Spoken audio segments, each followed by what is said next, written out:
এখন বর্তমানে আছি হচ্ছে আমি আমার শ্বশুরবাড়ি, গ্রামের বাড়িতে আসছি ঈদের পরে গ্রামের বাড়িতে আসার পর সবাই আমরা একসাথে হয়েছি, ননদ ননাস আর হচ্ছে আমার শাশুড়ি। বর্তমানে আমার শ্বশুর নাই।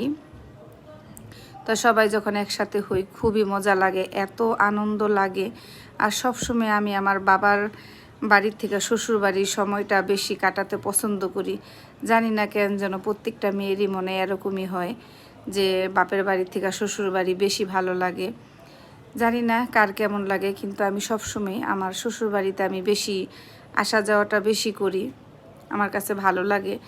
ঢাকা থেকে আসলে আমি শ্বশুর বাড়িতেই বেশি থাকি। আমাদের বাড়িতে অবশ্য সবাই বর্তমানে থাকে না, তারাও ঢাকা থাকে, তারপরেও মানে আমার শ্বশুর বাড়ির দিকে টানটা খুব বেশি।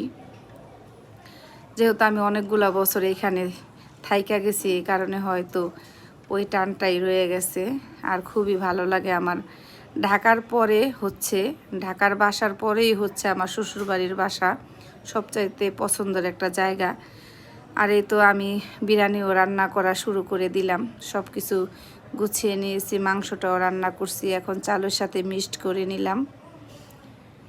আর প্রচুর হচ্ছে বৃষ্টিতে সাজ দিছে। এখন বর্তমানে রাত্র 8টা বা 8:30 বাজে।